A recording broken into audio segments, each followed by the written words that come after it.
Hello, welcome to Voices of Worship, Hymnology Unveiled. Thank you for joining me today. This week, the hymn we're going to look at is Leaning on the Everlasting Arms. Now, some key themes in this song are trust in God, emphasizing reliance on God's strength and support, particularly in times of trouble and uncertainty. Another key is scriptural foundation. The chorus is directly inspired by Deuteronomy 33:27. This verse highlights the security and protection found in God's care. And the third key is comfort and assurance. The lyrics provide us as believers a sense of comfort and assurance in God's unchanging nature and eternal support. Now let's look at the history. The hymn, Leaning on the Everlasting Arms, has a moving and inspiring history rooted in personal grief and scriptural comfort.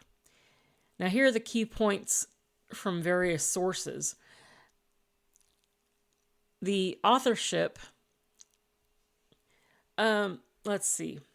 Now the hymn, you've got two authors. You've got a collaborative effort between Anthony J. Showalter and Elisha A. Hoffman. Showalter composed the music and the refrain, or chorus as I usually call it, while Hoffman wrote the stanzas or verses. Now, a little on Showalter's background. He was a musician who conducted singing schools and had studied music in England, France, and Germany.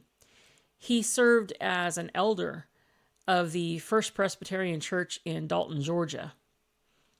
Now, Hoffman, on the other hand, after serving as a soldier for the Union Army, attended Union Bible Seminary in New Berlin, Pennsylvania, and was ordained by the Evangelical Association in 1868.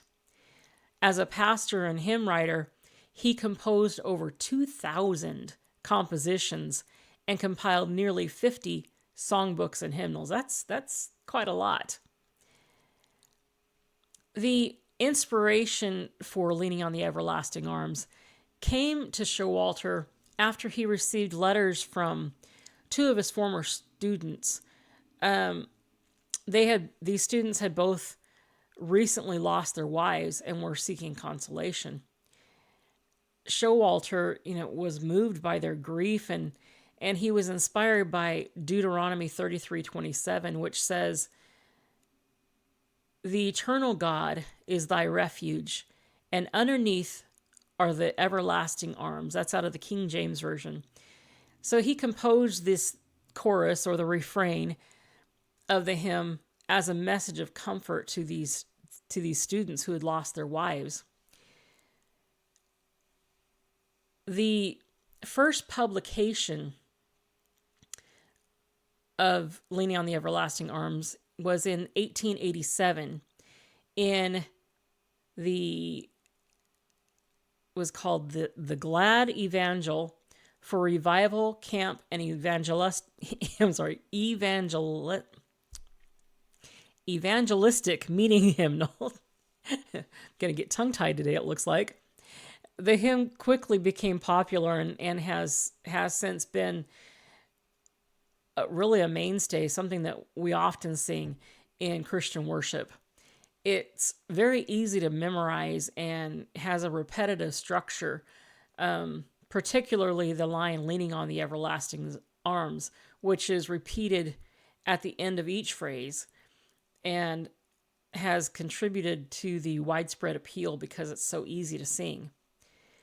Now, the hymn's been featured in various movies, which I think is kind of cool, and covered by numerous artists. Now, if you consider me an artist, then I guess I did the cover on this too, a cappella. If you listen to it, it's on the website, and on YouTube and all that. But anyway, because of that, it's it's indicates an enduring impact on both sacred and secular realms. The combination of personal experience, scriptural inspiration, and musical collaboration in the creation of Leaning on the Everlasting Arms highlights its significance as a source of comfort and spiritual support for many people. Let me grab a drink really quick.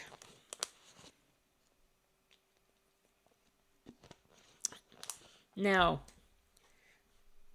verse 1, as we begin to look at the lyrics of this hymn in verse 1, I want us to consider these questions.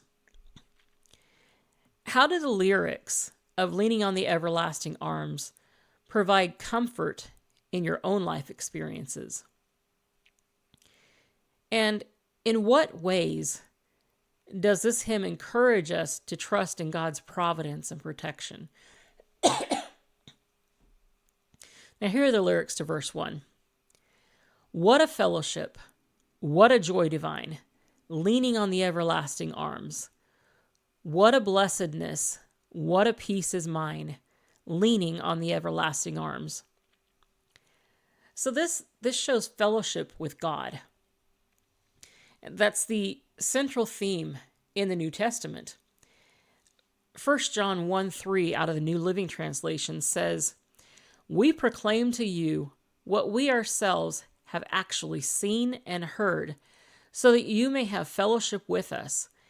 And our fellowship is with the Father and with his Son, Jesus Christ." This verse is talking about the unique joy and communion we as believers have with God through Christ, which is the essence of Christian fellowship. This highlights the deep connection with God, bringing about a profound and unexplainable joy that is a core of this theme, of this hymn. Then it talks about joy divine. Joy in Christian terms often and pretty much always refers to a deeper spiritual joy rooted in one's relationship with God. James 1:2-3 instructs us, "Dear brothers and sisters, when troubles of any kind come your way, consider it an opportunity for great joy. For you know that when your faith is tested, your endurance has a chance to grow." Now, this reflects the truth that joy comes from faith and trust in God, even in difficult circumstances. You see, joy and happiness are two very different things. Even when things are falling apart around us, we can still have joy in our hearts because we know that God's in control.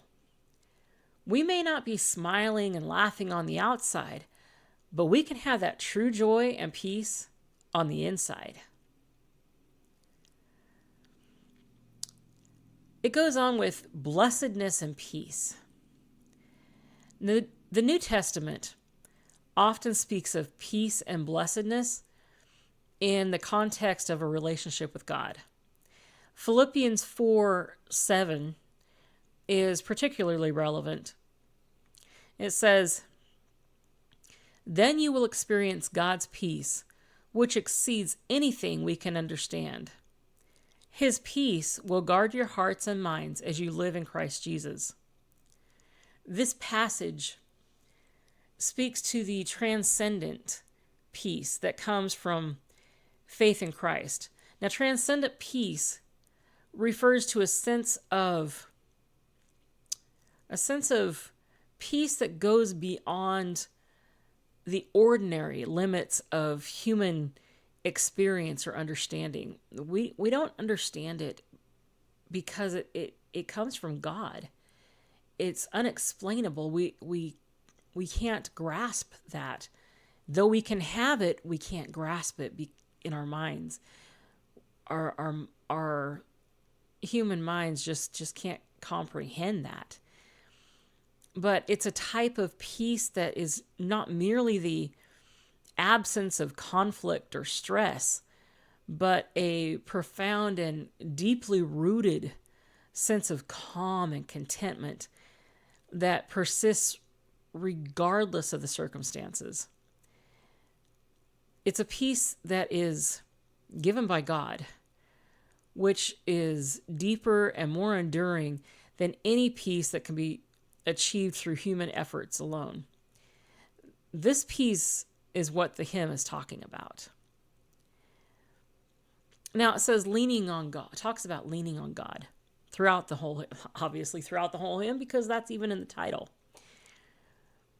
The imagery of leaning on God's everlasting arms suggests trust and reliance and intimacy with the divine, with God. Psalm 91:1, I love Psalm 91, but it offers a similar sentiment. It says, "Those who live in the shelter of the Most High will find rest in the shadow of the Almighty." This conveys the security and comfort found in God's presence, like the assurance expressed in the hymn of leaning on God's everlasting arms. Now, in summary of verse 1, this verse beautifully encapsulates or puts together the key Christian concepts of fellowship, divine joy, peace, and the deep sense of security found in the loving embrace of God. Each line of the hymn can be seen as a reflection of these verses and these scriptural themes, offering a rich tapestry of biblical truth expressed through heartfelt worship.